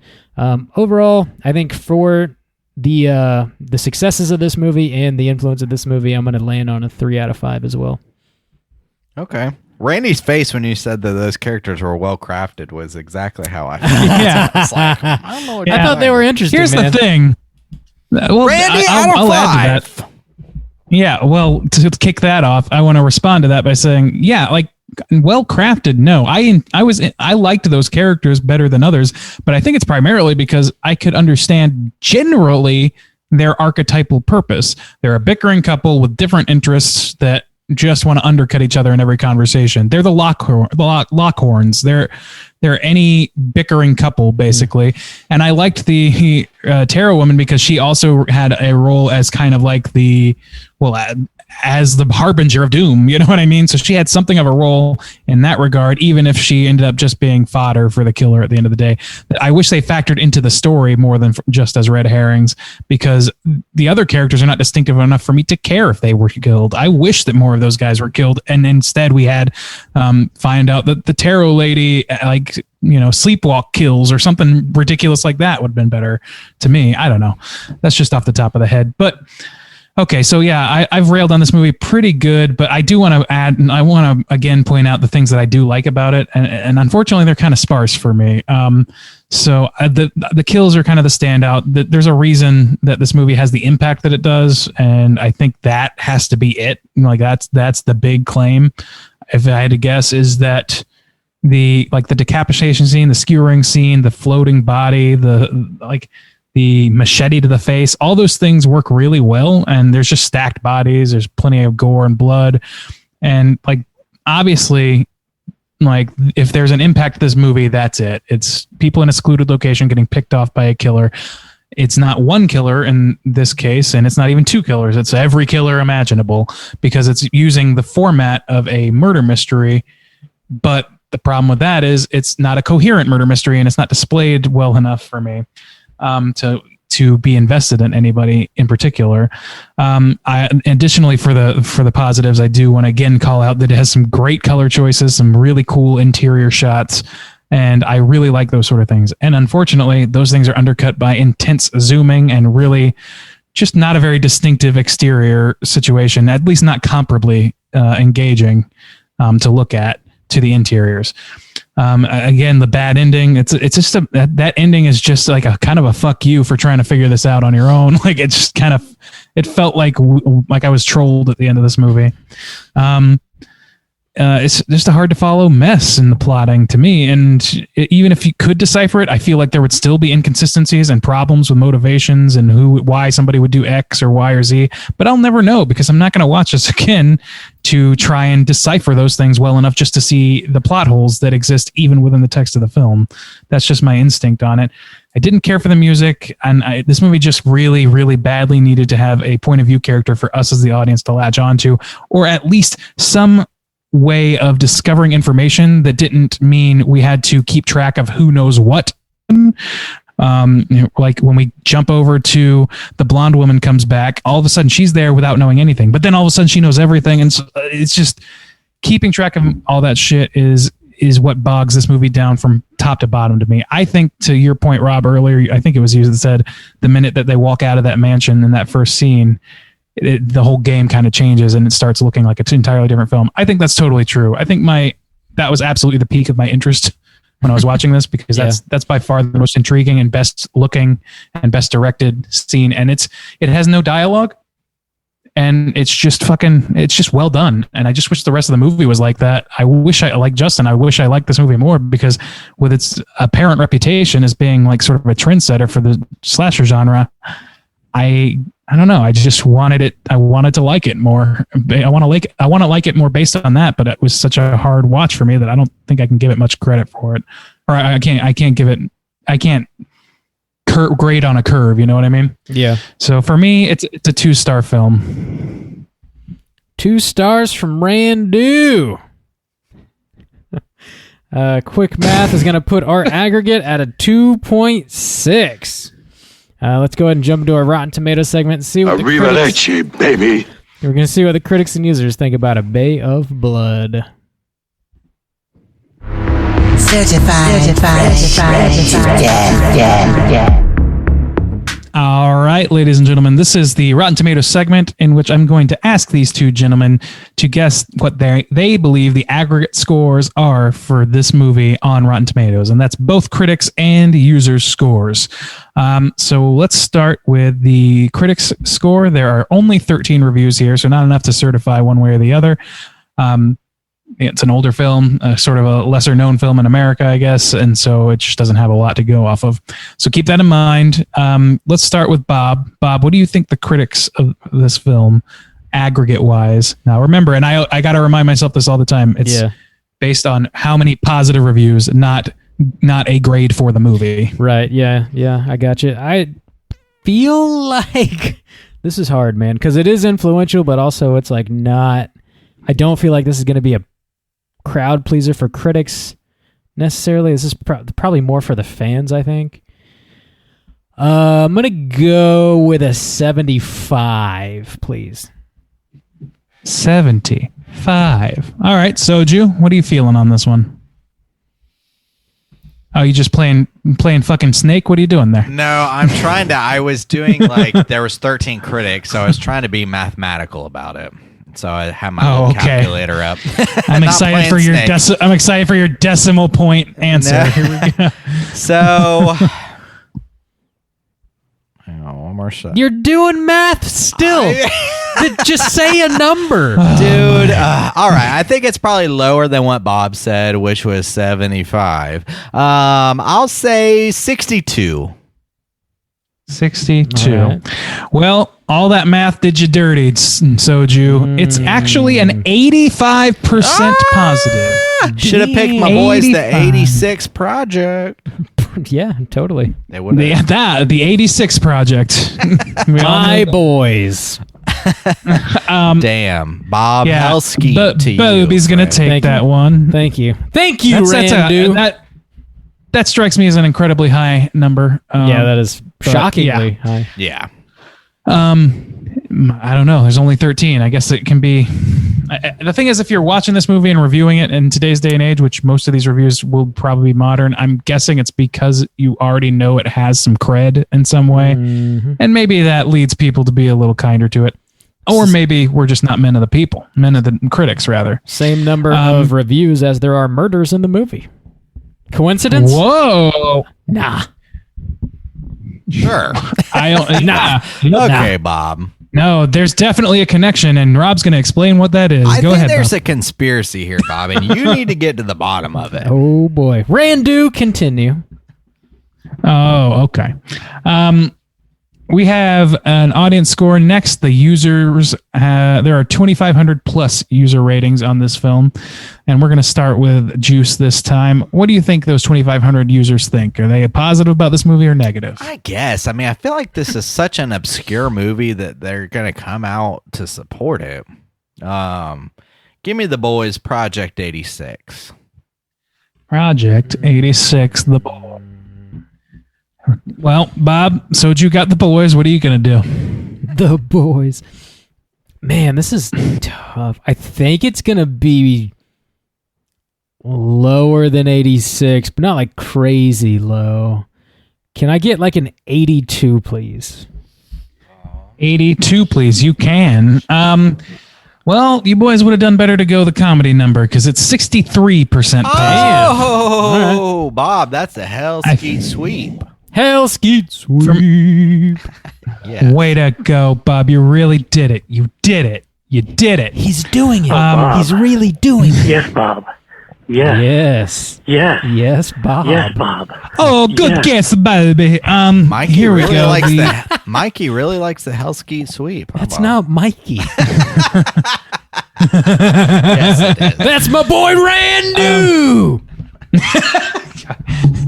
All right. We're going to now read a negative review because they are occasionally It's so funny. satisfying to scream that. At random. Here we go. A typically useless effort from Mario Bava. Well, this guy's going to get a real cat turd in his mailbox. That man writes. That's for a literally living. how it's. Yeah, that's the sentence. That's the whole sentence. That's unacceptable. Yep. I just spoke about this movie for an hour. Come on. Yeah, we may not have had nice things to say, but come on. Come on. Yeah. So I don't know, man. This movie is I guess based on those numbers, critics like this movie better than the users. So I'm thinking that a lot of people like us watched this movie with it knowing its reputation, and then had to sort of like just come to grips with the fact that it's a confusing mess. That's my suspicion. Yeah, I think so. Are you okay there, Randy? What are you doing? Bob got a kick out of it. Come on. I don't know. It's killing me, but then Justin's laughing at me. Laughing is making me laugh more. Oh, Behind the scenes. Randy, thank you, sir. Sure. We Sure. What time is? Hey, Bobby. What time is it? it's time for trivia. It's totally time for trivia. Boys, there's actually quite a lot of trivia on this, and it's all pretty interesting from what I've seen. Good. Friday the 13th, 1980. On Friday the 13th, Part Deuce, 1981. Pay homage to this movie by lifting two murders from it, one in each movie, almost shot for shot. The locations in all three movies also look similar. Argento loved this film so much, he had a friend who was a projectionist, like our boy Drew used to be, steal him a print of the film during its first run in Italy. The theater ended up showing Hatchet for the Honeymoon, 1970, to replace the stolen print for the remainder of the film's run. About a week and a half, according to Argento. He still possesses the print to this day. Damn. My boy Sargento. He's got sticky fingers. Yeah. Got mott stick fingers. Okay. The film's low. So this talks about something Rob mentioned before. The film's low budget resulted in Mario Bava being his own cinematographer. He had to utilize a simple child's wagon for the film's many tracking shots. Damn. That makes sense. Old radio flyer head ass. Yes. One promotional gimmick was that every ticket holder was required to pass through the final warning station, where a theater worker warned you face to face that this may be the last shock film you ever want to see. That wasn't yeah, wasn't interesting. It's like face to face. That's some William Castle shit. Oh, yeah. I gotta look at the. This is the last chance that you have. I mean, this might be the last shock film you ever get to see. Okay. This is the last shocker you'll ever endure, ma'am. Boo! Just kidding. This is nice. Mario Bava's personal favorite of all the films that he has made. Let's see. This sounds strange, but we've been talking about Christopher Lee a lot lately, so I want to bring it up. When Christopher Lee first saw this movie, he was reportedly so disgusted at the level of violence he left the theater in protest. I find that hard to believe. I don't know why. Me too. This film, I can't do a Christopher Lee. What am I even doing? Bad. That's not bad. Do suck it. Do Christopher Walken instead. That's it. I want to suck your soul right out of your mouth. Through your mouth. Shake kills me. That's my boy, Randu. What's Randu's here. I don't know what he's doing, but that tracking shot's a little shaky. I don't know what the fuck. He's turning into something else entirely. I'm gonna suck his soul right out of his ass. Can you guys tell? Okay. This is the expertise that people listen for, of course. Okay. Let's get back into trivia. Reportedly has more alternate titles than any other movie. So we mentioned a lot of them. Carnage was one. The Twitch of the Death Nerve. Yeah. All kind of what was yours? Bloodbath. Bloodbath. Okay. Yeah. On Bob's Blue here. The marvelous Mr. Giuseppe. And I'm gonna leave with this because it sounds like, I don't know, it's interesting for a man shooting like grotesque for the time horror films. Mario Bava deeply regretted filming the scene where a bug is pinned alive. Oh yeah, I didn't like that either. Yeah. I got a couple things to add real quick. I'm sure you do. The whole reason that Mario Bava started making this movie is because he owed a shitload of back taxes and was like, motherfucker needs to churn out another movie and make some money real quick, because if not, I'm going around here. That means big money. Big money. Just pay your taxes. Just pay your taxes, Mario. Also, or opt out, Mario. Also, or opt out. Make enough money to where they don't care. They don't charge you taxes anymore. Yeah, that's how that works. Also, the bay itself was severely lacking in foliage, so a lot of like the trees and shit behind people were just people holding up like limbs and kind of like waving them around and shit. So yeah, super low budget shit, man. You know, he's using a fucking radio flyer for tracking shots and whatnot. So considering all that, I think the movie looks pretty damn good. Anyway, that's all I had to add. You know what time it is, boys. It's time to go hunting. Talking Cooter of the Week. Straight chillin'! Cooter of the Week!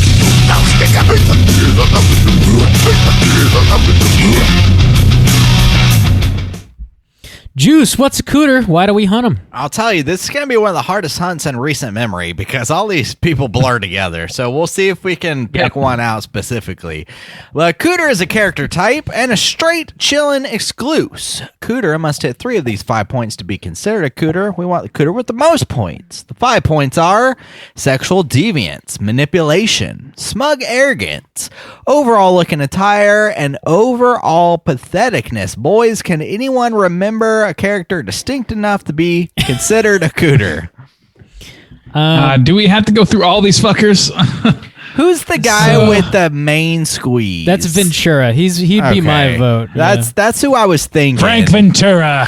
Ventura. So let's say manipulation, right? Can't we? 100% manipulation, yeah. So, like, sure. He and Laura both manipulate Donati into murdering his wife so that they can take possession of the bay. So you got manipulation right there. Okay, yeah. And they also manipulate Simon. They manipulate fucking everybody. Also, Ventura's got the sexual deviance because he's cheating on his wife with his secretary. Yeah. That's not chill. He definitely seems smug as a motherfucker. Yeah, he does. Oh, yeah. Like, you just want to punch that dude. That's why I thought, like, at first I thought this movie was setting him up to be the hero, too, at one point. And I was like, oh, God, is this going to be like womanizing piece of shit, 80s action movie style hero? James Bond style. Yeah. He's not super pathetic, and he's dressed stylish for the day. But that's 3 of 5 right there. Yeah, 3 of 5. Yeah. How does he Simon. go out? How does sorry, I thought we were moving. Ventura goes out. Who kills Ventura? I got Was it in a pathetic I think way? it's That's the Laura. only thing I'm Or no, kinda she going stabs for. him in the leg, and he doesn't quite die. Yeah, and then he comes back, and Albert eventually stabs Ventura to death. Yeah, I don't even remember that. Okay. Yeah, dude, I don't remember it either. So he hits high enough. 3 out of 5. He was the one that stood out to me. Simon maybe would be the only other one I'd throw. He seems a little pathetic. He's just more am I brain right? fucked. Yeah, he's pathetic. I'll go with pathetic because he's like relegated to a shack because he's an illegitimate kid, which sucks. He's getting manipulated hardcore. He's not really manipulating anybody. No, I don't know. He's not. He's like kind of like led by the nose the whole time. He's wearing that turtleneck, which I don't know, man. Like, if you're into not a turtleneck kind of guy. I've never seen one. If you're wearing that looks real good. It's breezy on the bay, I guess. You know. You better be Chris Evans or some shit to try and pull that shit off. That's all I'm saying. And Simon ain't that.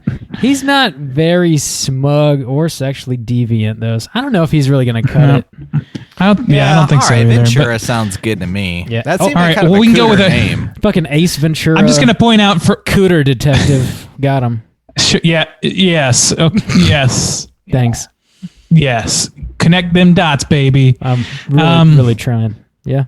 I was gonna say, as far as attire goes, like on individual basis, that one piece can go directly to Poodle Top.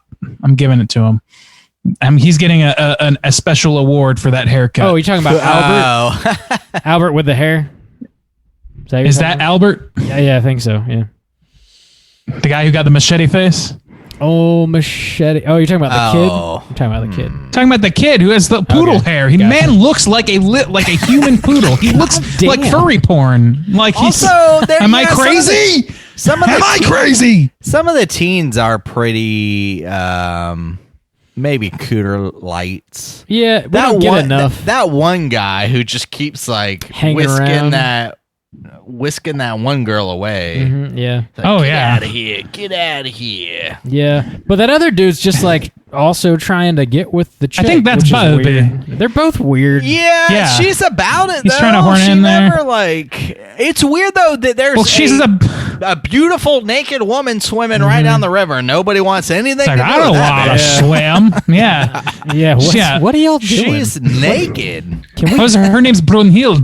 Brunhilde. Yeah. Good Lord. And she's like, oh, baby, come and fuck me. Ooh. And he's like, it's cold in that water. It's too cold, babe.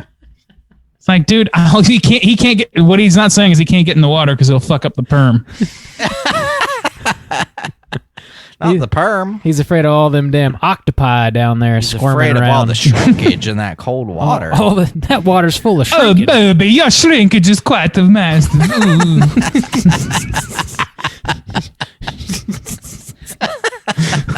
Fucking Randu. What kind of cast is this? I don't know.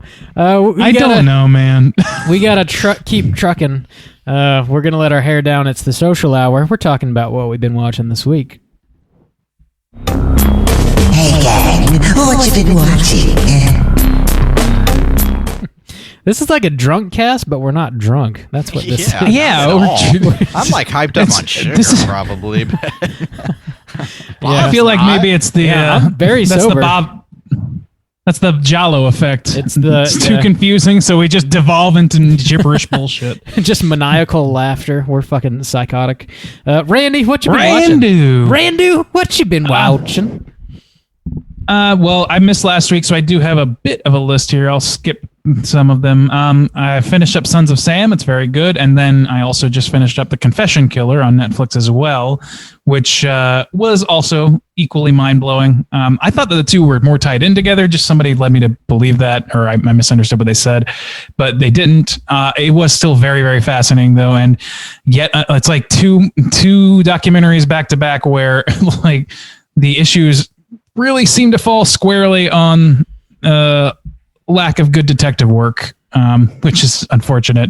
Two of the most prolific killers in history or whatever, whose cases were botched. And then on top of that, I didn't know this. I didn't know that Henry Lee Lucas. I didn't know that person before watching this documentary. But I realized midway through watching this, was like, oh, this is Henry Portrait of a Serial Killer. This is what they were basing that off of. I never knew that. And just as soon as they said the name Otis or whatever, I was like, okay, this is starting to piece together. And that makes a kind of sense, but Uncle Otis. I don't particularly love that movie. Yep. Your relation. Unky Otis, yeah. we used to call him. When you sat on his lap and he showed you how to sharpen a blade. Yep. He showed you how to make some fun crafting jewelry out of ears and shit. Yep, that's the one. Uncle Otis Tool. Yep. Yep. He made you... Anyway. Yes, so those are both great. Wow. I'm trying to move it along. I did finish watching The Stepfather 2. It's not nearly as good as The Stepfather 1, but it is still enjoyable enough, I guess. I would say that it's very much a retread, but it's got its moments. It's got that lady from They Live, like the main woman from They Live is in it, who she's got like these electric blue eyes or whatever, but she doesn't seem to have like any charisma. It's really weird. It's really bizarre. She's just kind of like, oh, I have a new husband now. I'm going to marry him. They say, hey, Tight. It's just weird. I don't know. It's a weird thing. Weird criticism to throw in there. I've been watching The Wire season 2 still. Again, still great. I watched some episodes of Craig of the Creek this week, which is an amazing animated show on Cartoon Network. I don't know if you guys have seen that, but it's really fucking good. It's kind of Hey Arnold-y in its cool in its tone. It's like it's kind of like a Hey Arnold meets Adventure Time sort of thing, I would say. It's great. That's how I see it anyway. I watched The Polka King. Have you guys seen that with Jack Black? No, but I'm interested. Polka, so that's a polka. Yeah, a lot of that. So it's apparently like it's based on a true story. To what extent, I'm not entirely sure, but about a guy who was the Polka King. He won Grammys in the field of polka and all this shit, but he was also running a Ponzi scheme on the side. Nice. Hell yeah. And Jack Black plays this character in such a humorous way. It's really, really good. He's really good at these really like just singular character pieces. He was great in Bernie too, which is kind of the same sort of thing. Yeah. Like he's really good at that. I love Jack Black, man. Who can dislike that guy? Really, nobody. He's incredible. Fuck Jack Black. Whoa. I just don't believe you. Then I've been watching some of In Search of Darkness Part 2, which is, in my opinion, like people give that shit or whatever, and I see why, because there are other fucking decades to look at, dude. But at the same time, I am enjoying it. Like as a quick survey of a bunch of different movies, I enjoy that. And this one in particular kind of goes more into some specific topics, which is all right. I wouldn't call it quick. That's just long as fuck. Well, no, that's true. Well, each segment about a movie is quick. Yeah. That's what I mean. Like as a survey, each part is, I kind of see it as almost like discrete YouTube segments you might see on a YouTube video that are just strung together. And it's good for that reason. Yeah, that's all I got really. I'm going to leave it there. Okay, cool. Juice, what you been watching? I watched that first episode of Loki. It was pretty good. I liked how it was stylized. Again, kind of this retro time period is like a heavy influence in it. I dug on it. Pretty good. Interested to see where it goes. And also on Randy's recommendation, I also started watching The Confession Killer. See what's up with old Henry Lee Lucas and Uncle Otis. What's going on there? And it's interesting so far. It came out in 2019. It's something that slipped by me, but Randy's been talking about it for a little bit now and kept checking in with it on the side text. So I finally started it this week, and I've got several episodes to go, but interesting so far. Definitely, the documentary is well put together so far. Other than that, I really don't think I've been watching a whole lot. I think that's about it. Bob, what you been watching? A few things. I revisited Deep Blue Sea because that movie's just incredible. It's great. Well, okay. It's enjoyable as hell, and it's like a very summer watch in my mind, so I threw it on. If you haven't seen Deep Blue Sea, watch it. Tom Jane, the Punisher, he's punishing some genius fucking sharks. Check it out. I watched The Stylist, which was a new release. Arrow Video released this on Blu-ray. Yeah, we did a reaction video for that trailer. We did, yeah. What did you think? Finally got around to watching it.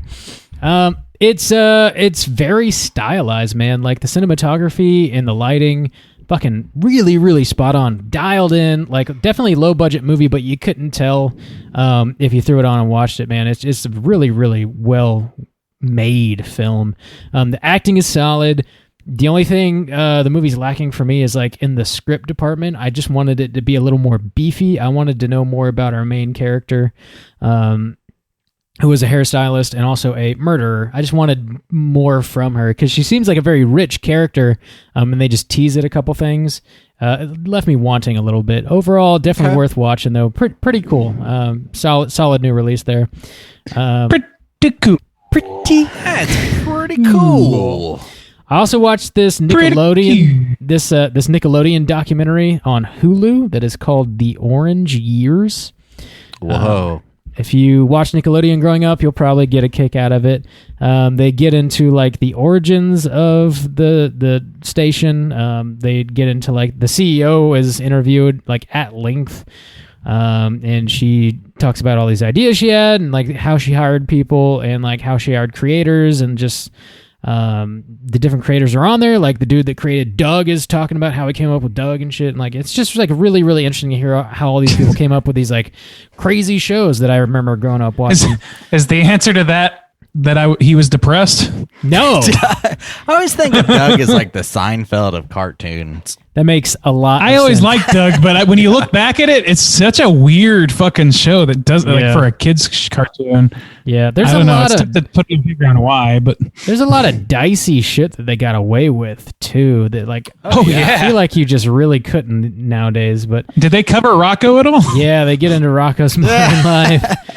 Yeah. That shit is nuts. Ren and Stimpy too. Like Was that on Nickelodeon? yeah, dude. Was it? That Yeah, that's shit is just raunchy. intense. Yeah.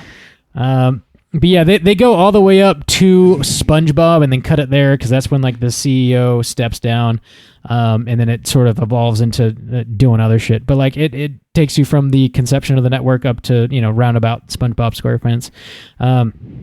They interview a lot of the creators, a lot of the actors, the child actors that have grown up and shit. They interview them and they reflect upon like working for Nickelodeon. They talk about the theme park at Universal Studios when they opened that up, and they had like the legit studio there where they filmed some of the stuff. I went there. Fuck it, me too. Yeah, they had Mark Summers head ass on there talking about Double Dare and shit. Mark Summers head ass. Head ass. I don't know. I'd recommend Mr. Unwrapped himself. Legends of the Legends of the No, that was Mythical- Kirk. But That was Kirk something. The Nightmare Society. What is it called? No, Are You Afraid of the Dark? That was the Cartoon shit. Network. No, wasn't no, it? Midnight Nickelodeon. Sun- It was. No. Damn. Yeah. Yes. They were bumping If it back was in live the day. action in the 90s, it was not on Cartoon Network. Yeah, good call. Good call. Yeah. But yeah, check out The Orange Years on Hulu if you were a Nickelodeon kid. The only other thing I've been watching is this show called Dave that's also on Hulu. It's a 30-minute comedic show. It's this rapper, Lil Dicky. He's got like a show somehow. I was generally unfamiliar with this guy. Rob tonight was like, "Have you heard of Little Dicky?" I'm out of the loop on it. Yeah. Yes. Out of the loop. You say that laughingly, but I don't have any fucking idea who that was until he had that show. Oh my god! I don't follow hip hop really or rap or any of that shit. I just don't have a lot. I don't have a lexicon for that. It was more like an internet thing. Yeah, I get. He's sort of like a self-aware kind of nerdy rapper, I guess. He's like, I don't know, a lanky white dude with like curly brown hair. He's got a show. Yeah. And it's called Dave. It's on Hulu. It's super funny. It's sort of kind of like Atlanta, like Donald Glover's Atlanta, where it's somewhat like self-reflective about like how he got into the music business. That's sort of what Dave is doing. So if you dig Atlanta, check out Dave. It's pretty funny. Donald Glover just woke up in a cold sweat somewhere because he said, "What's happening?" This fucking Little Dicky motherfucker. Yeah, that's all I've been watching. We got one more segment to get into. That is, of course, our Hotline Scream. Hotline Scream.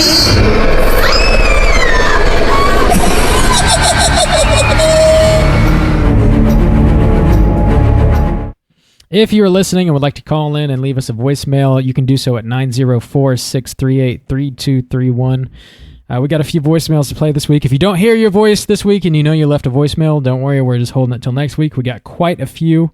First up, we're going to hear from Jackie B. Let's hear what she has to say. What up, boys? It's Jackie B. calling from Chicago. It's been a while since I called in, so I thought I wanted to kind of throw my hat in the ring for the prompt.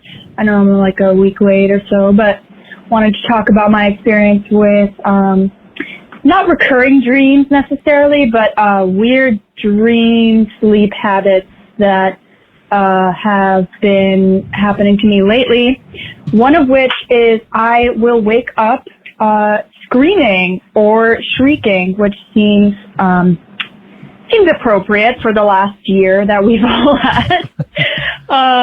But the other day I had a really vivid dream that my dog ran away, and my dog sleeps in my room with me, and I woke myself up because I was sleep talking so loudly, or sleep screaming, I should say, just yelling, Banjo, that's my dog's name, just screaming his name. And I woke myself up, and I look over, and my dog is just like in the corner of the room, just terrified. So yeah, that's been happening to me lately. That's a fun little development. But yeah, anyways, really liked the last few episodes. Finally went to go see Quiet Place Deuce today, and I was generally underwhelmed, but it wasn't the worst thing I've seen. So it's good to be back in the theaters again. Also, Randy, that fucking clown nose bump is just absolutely wrecking me, dude. I'm embarrassed at how loud I laughed at that. So keep it up with the bumps. Anyways, hope you guys are doing well. Thanks for all the content, and keep chilling. Bye-bye. There it is. You're welcome. That's a fucking horrifyingly sad story about your pup. I'm sorry about that. Poor about dog. The sleep screaming. I had night terrors as a kid, and every so often I will have one now, but it's never really directed at anybody in the room. It's just me kind of panicking to myself. I don't know. I feel like if I started screaming my dog's name in the middle of the night, she would be pooping herself so hard. She'd shit on your forehead. Yeah, I've mentioned that people have told me that I've woken up violently screaming, like not in a scared, like in an angry sense. So that sucks. Yeah. It never wakes me up. I want a full refund. Never wakes me up. I just have to be told about it after the fact. This steak is well done. I ordered medium well. I'll kill you. You fucker. I want a free bloomin' onion. Dude, I can't tell you the last just yelling at the Outback staff. Blooming onion. Oh yeah, Bob needs to take me out for a blooming onion. Let's go, buddy. My treat. Shit. Thanks for calling, Jackie B. Hope your pup is feeling better. It sounds terrifying. Next up, we're going to hear from Mario. Let's hear what he has to say. How you doing, Straight Chilling Crew? My name is Mario from Southern California, like Boonies, California, like right next to Mexico and Arizona. I just want to say a couple things. One, I'm a huge fan. I've downloaded almost all of your podcast episodes from 63 onward on Spotify. That's all that's available. I will have to go to your guys' website. I do want to say a quick thing, though. Like I said, huge fan. Also, what was the name? Tom sucks ass. Batman and Robin suck so much. Batman Forever is awesome, but not the best, but it is pretty up there. But yeah, man, I'm sorry. I'm just on my work break right now. Taking a quick smoke break. Also, I would love to have one of you guys on my podcast with myself. I'm doing a game podcast called Bias Gaming, where cuss, unscripted, no one gives a damn. It's just your damn opinion. Anyways, guys, have a good one, and please keep on chilling. See, that right there is how you get the free advertising, baby. Yeah. To our tens of fans. I'm going to go back in and just bleep out the name and be like, so you got to pay for that, motherfucker. Make sure you turn up, though, the volume. You highlight the section about fuck Tom, though. Poor Tom. I know. That voice came. I was like, all right, poor Tom. Let's give the guy a break. Except he did bring this on himself. I mean, when you call our podcast and you insult Soju, I mean, what do you get? What do you expecting over there? Don't insult Soju. Don't do it. Randy missed out on the drama. But no, it's okay. Tom just likes a different Batman film than me. It's the worst one, of course, but I mean, that's what he likes. Yeah, we should definitely do like a double feature episode where we talk about both those Batman movies, just actually review them and get into it. I mean, we don't want to silence anyone. Scary Batman. We don't want to censor anyone, but I mean, I'll be the first to say, Tom, let's cut the guy a break. It's okay. It's okay. Just differing opinion. It is okay. I'm still not even fucking clear whose opinion is what here. It's leveled in so many layers of irony. I'll give a context for Randy and new listeners. We had a Slack discussion one time where Tom was on a podcast and he actually covered Batman Forever and talked about what a terrible film it was. I brought it up one day in the Slack channel saying like, hey, I think this is a pretty underrated Batman film. Well, Tom happened to call in last week and leave a voicemail and say that my taste, specifically Call Me Out, were dog shit. Randy? You sing it, Seal. So anyways, since then, people have jumped on the bandwagon. The only reason, though, too, is because Tom specifically said that he liked Batman and Robin more than Batman Forever. So he kind of brought that on himself as coach. So, well, we got to talk about them both. We'll figure it out. Yeah. That's the context. They're two great films that taste weird together. They're fantastic, perfect movies. 5 stars, both of them. But, Tom, I got your back, guy. It's okay. Thanks for calling, Mario. Tom, we love you. Next up, we're going to hear from Tyler. Let's hear what he has to say. What up, Straight Chilling Crew? My name is Tyler Nadiger. I've been listening to you guys for about 4 or 5 months now, give or take, since like February or something. I don't know. I'm pretty drunk right now. I'm just feeling down and alone. I just wanted to call this podcast and say you guys do a fucking great and amazing job. And I can't get enough of you guys. Soju, Randy, and Bob, you guys are all fucking amazing. I'm about to sign up for that Patreon really soon here. Hope you boys have a good weekend. I got to play a show tomorrow night with my band Warplot. And keep on chilling, boys, and have a good night. Real mixed bag there. All right. Also, no. Yeah, I think you might have skipped voicemail. Anyway, it doesn't matter. That was Tyler. Yeah, thanks for calling, Tyler, man. Hope you're feeling a little bit better. Also, thanks for signing up Yeah, for join our the Patreon. Slack, man. Yeah. We got quite the community there if you're feeling down and alone. Specifically, you know what? Let me give a quick shout outs to the Slack channel because my boy Tyler said he's feeling down and alone. Dude, if you're feeling down alone, join the Slack. This week my pups died and it was a rough night and it was hard, and I sent out the picture and everything on the Slack. Man, if that isn't the most supportive community of everyone on there, to pick you up, help you out. That's a damn good community we got on there. Great friends. God, yes. Come with me on to Slack, Tyler. Damn. With me. No, but seriously, come hang out with us on Slack. It's awesome. Man. It's super, super supportive, and it's a good time. A lot of like-minded folks. Also, thanks for signing up on Patreon, man. We got your shirt and stickers in the mail. They're heading to you. So hopefully they get to you soon. Thanks for calling, Tyler. Randy, do you see another voicemail on there that you want to play? I do have one, yeah. Okay, just whoever that is. Let's play that one. Let's play it.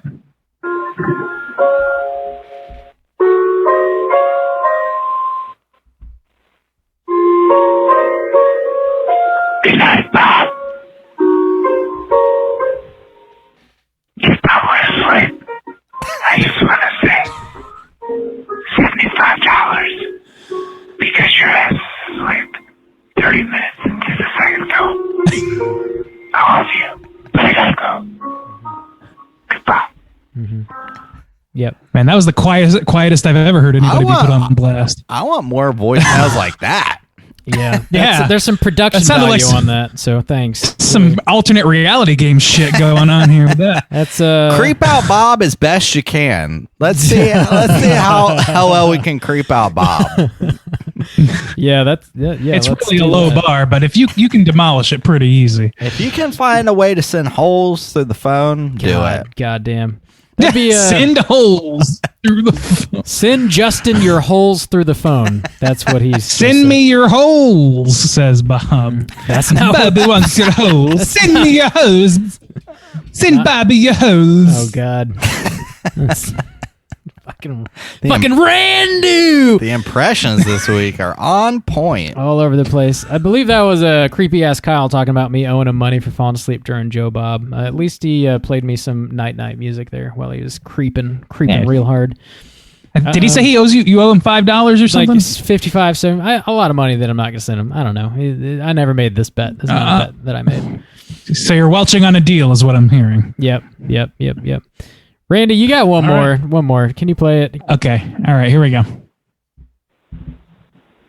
Fuck yes, bitches. I got my stickers in the mail. Pretty fucking pumped.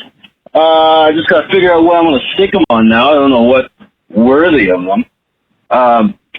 I just called kind of randomly. I usually I should really sit down and think about what I want to say before I call you guys, because I always just end up rambling about nothing. And I got some shit to say this time. Mostly my stickers.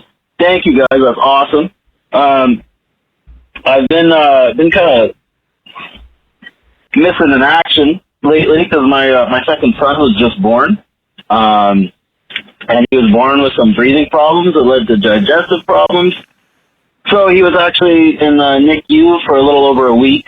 And since the hospital is so crazy these days, my wife got just discharged from the maternity floor. So then we had to go home without our son, and we were driving back and forth. So that's kind of all I've been doing or thinking about. But he's home now, and he's doing great. So I am in such a good mood. I got my boys home, and I got my straight chillin' stickers. I was thinking of putting, since I got two straight chillin' stickers, I was thinking of putting one on each son. And I haven't listened to your newest episode because I got a roof to do this weekend. So I'm saving it for that. So I've been going through a bunch of old episodes while I've been waiting and driving back and forth, and my only one person's allowed in the NICU, so I've been waiting in the truck for my wife, and we take turns, blah, blah, blah. So I'm just gonna rapid fire. I've just got a bunch of shit to say about some older episodes. I noticed Bob hasn't been fired in a super long time, so way to go, Bob.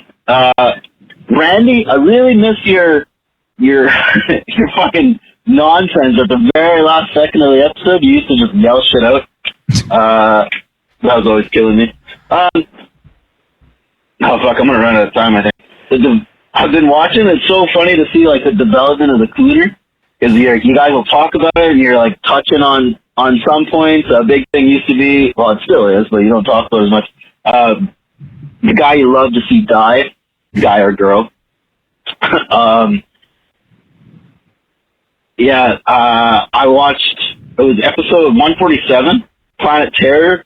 It was, you guys were talking about having a Cooter of the Week next week. The next episode, I should say. So, it's just super cool to see, like, the development of it. And I just want to yell out, be like, you know, like, I'm from the future. This is what a Cooter is. You guys got this shit on lock. And we done. Damn, 147. I can't believe it's been that long. Yeah, that's crazy. Since we started hunting cooters. We've been on that Cooter hunt for a long time. Thanks for calling, dude. Also, like, congratulations on having a second kid. Glad to hear that he's out of the hospital and y'all are doing well. Yeah, hope everything goes well with that, man, with the digestive problems and stuff. Sounds like it's going good, so I hope everything continues on well. Yeah, for sure. Yeah. Enjoy them stickers. Definitely put them on your infant's face. I hear that's really fun and safe forever. Never take them off. That's a therapy that'll help quite a bit. I hear. Yeah, that's what we I also heard. have onesies for sale. We literally do. You get a Straight Chilling onesie on our TeePublic website. There's a link to that on StraightChillingPodcast.com. Do you think your kid likes Yabos? We got a onesie for you. It'll say it on the onesie. Yep. Yeah. If your kid is breastfeeding, it makes perfect sense. Bam. Done. Makes perfect sense. Perfect sense. Designs made by Randu himself. Yes. Yep. Yes, indeed. And as far as the nonsense, I say, you're going to have to be more specific, man. There's just a lot of it. Just happening a lot of the time. The Randy Stingers. He's talking about the Randy Stingers, you know? The Randy. Talking about the post credits stingers. Yeah, exactly. You gotta stick around after the credits for Randy. You know, I guess I haven't done that in a while, and now I feel very put on the spot. But it'll come back. It'll come back. We'll see. When you least suspect. Totally. Thanks for calling, Cole. Always good to hear from you, man. Glad you and your family are doing well. Again, if you are listening and would like to call and leave a voicemail, hit us up at 904-638-3231. If you want to creep me out, do that. Send your holes to Justin through the phone. Anything else, boys? Send Bubby your holes. Yeah. Still no advice. No one's seeking advice yet. Yeah, let us fix your problems and stuff. Don't let us do that. Legally speaking, we are not giving any advice. We're licensed not financial professionals. advice, but I mean, we are not.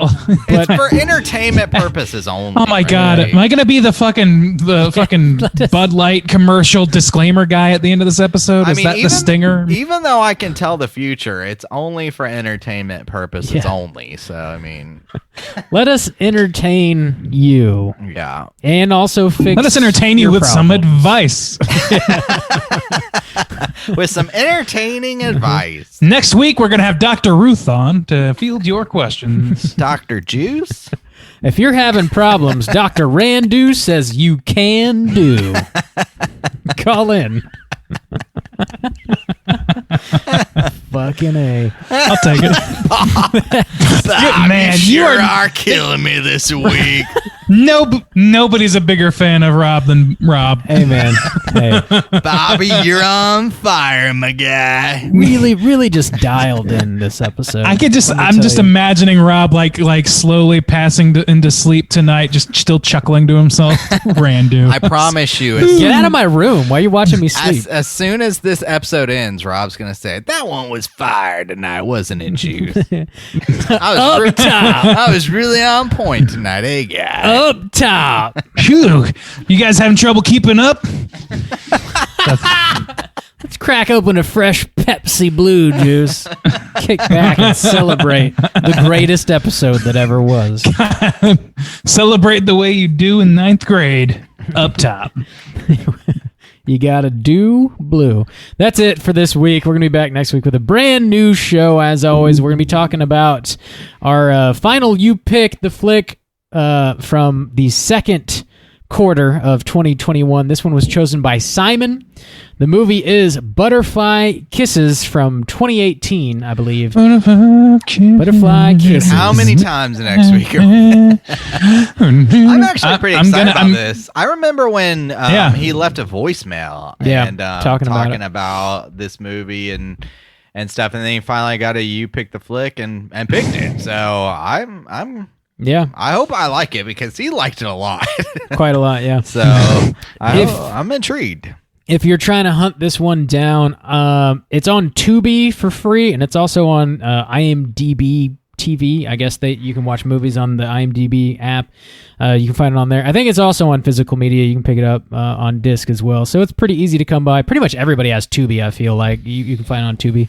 Or you just go to the website, Tubi.com. Tubi.com. Yeah, whatever. You need it. Butterfly Kisses from 2018. Rigatoni. Eat some rigatoni. Get ready for next week's show. Until then, please rate, review, and subscribe to us on iTunes. You can follow us on Twitter at STR8_chilling, on Instagram at Straight Chilling Podcast. You can send us an email through our website at straightchillingpodcast.com. If you want to join in on the daily Slack channel conversations, just hit us up on one of our social media outlets, and I'll send you a link so you can join in on the fun.